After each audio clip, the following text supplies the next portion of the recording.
Bonjour à tous et bienvenue.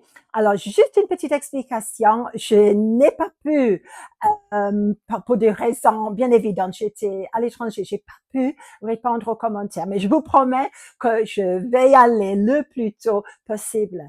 Et je remarque aussi qu'il y a des gens qui me rencontrent pour la première fois. Soyez énormément bienvenus. Et ma prière pour vous, c'est que vous puissiez vraiment trouver ce canal une bénédiction, que ça puisse être aidant. Voilà. Aujourd'hui, j'ai un sujet qui, ça me travaille. Et c'est le sujet de la paix. Qu'est-ce que le Seigneur lui-même dit par rapport à la paix? Et je remarque toutes les tentatives énormes entre les gouverneurs, les présidents, etc., d'achever une paix qui dure dans le Moyen-Orient, que ça soit en Ukraine ou en Russie ou ailleurs dans ce monde. Et je me dis, oui, mais il y a quelque chose qui doit nous toucher, que tu sois sentinelle, intercesseur, que tu sois prophète comme moi. Il y a quelque chose qui nous touche. Et de plus en plus, je trouve que le Seigneur, il veut qu'on cible bien notre prière quand on va toucher le sujet de la paix.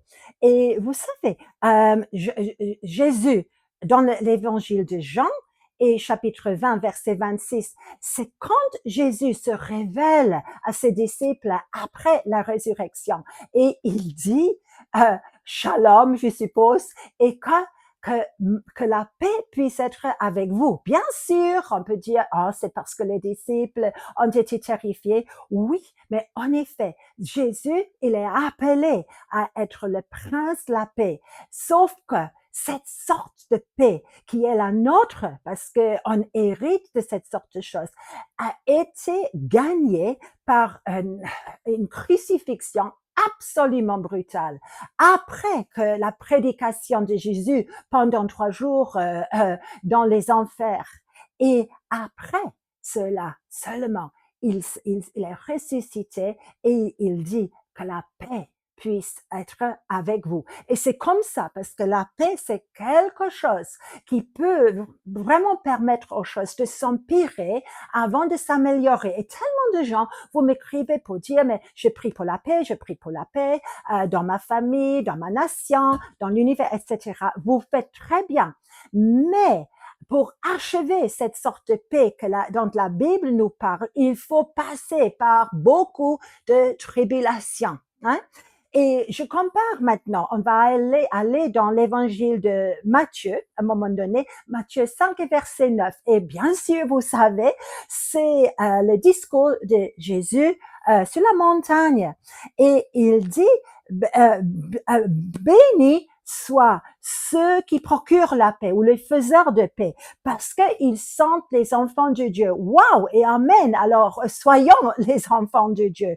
Mais Matthieu 10 et verset 34, le même Jésus dit, mais ne pensez pas surtout, ne pensez pas que je sois venu pour envoyer la paix sur la terre, mais une épée. Et il y a quelque chose qui nous échappe, que la vraie paix dont Jésus parle, ça sépare, la paix sépare. Et il y a une épée qui expose l'intention des cœurs.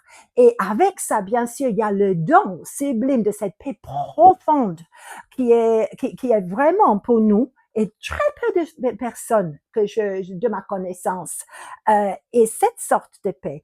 Et c'est quand Jésus, plus tard, il va dire dans l'évangile de Jean 14, verset 27, je vous donne ma paix, pas comme ce monde donne.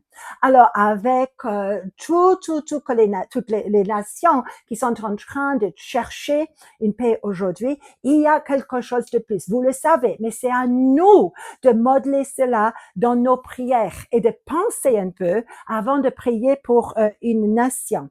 Et probablement, vous comme moi, on emploie le mot shalom.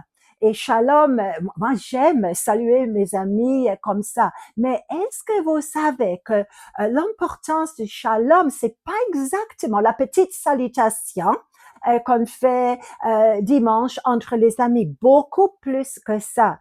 Et ce n'est pas simplement une absence de guerre. Souvent, la paix, on veut dire, mais on n'est pas en plein combat. Ou une espèce de paix, trêve, cesser le feu dans une nation. Ou, et Dieu le sait aussi, même entre les chrétiens qui ont leur dispute, beaucoup plus que ça. Et en effet, il faut qu'on accepte que le shalom de Dieu, c'est plutôt dans le sens d'achever quelque chose. Par exemple, on dit shalom Jérusalem, mais c'est pas juste coucou Jérusalem, c'est que je prie que Jérusalem puisse achever sa sainte destinée.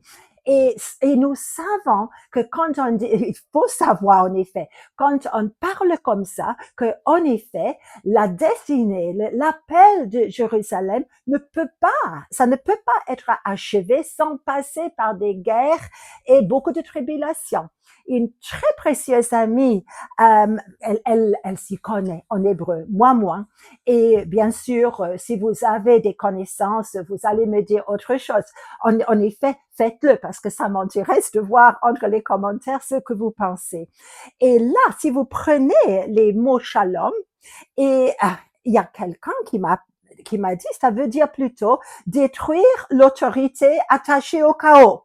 Waouh! Qui veut proclamer shalom maintenant? Détruire l'autorité attachée au chaos. C'est-à-dire pour achever la destinée, l'appel final. C'est plutôt comme si on lançait des bombes là. Et alors, si on va, par contre, si on va parler de la destinée de Jérusalem, tous les yeux en ce moment sont sur le Moyen-Orient, bien sûr, je veux juste vous rappeler quelque chose. Zacharie, chapitre 14, verset 2, et puis Zacharie 14 et verset 16. Zacharie 14, 2 dit, toutes les nations vont se lever contre Jérusalem. Et toutes les nations, en anglais, en français, en hébreu, toutes et toutes.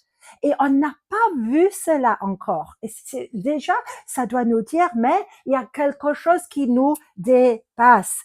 Et pourquoi il faut que toutes les nations se lèvent contre Jérusalem? Parce que Zacharie 14 et verset 16, c'est que le reste de ces nations, finalement, les nations qui ont vraiment combattu contre Jérusalem, le reste vont réaliser l'enjeu et chaque année, ils vont monter à Jérusalem pour fêter Sukkot, la fête des tabernacles. Hein? Et c'est pour achever. Et quand Jérusalem achève sa destinée et quand le reste des nations reconnaissent le rôle de Jérusalem, il y a une paix. Et c'est pareil pour d'autres prières que nous, on doit diriger aujourd'hui. Pour les prophètes, je continue. Pour les antécesseurs prophétiques, pour les prophètes carrément dit. 2 versets en Jérémie. Attention, parce que aujourd'hui, il y a tellement de paroles prophétiques qui parlent de toutes les choses. Il y a des paroles excellentes, je les lis moi-même. Mais attention, parce que Jérémie, il est très, très clair. Il dit, il ne faut pas crier la paix quand il y a danger, parce que les prophètes vont être responsables. Vous allez regarder vous-même. Ne criez pas. Paix, paix, gloire, gloire, sans exposer également la route plutôt difficile pour procurer cette paix. C'est différent, il faut les deux côtés.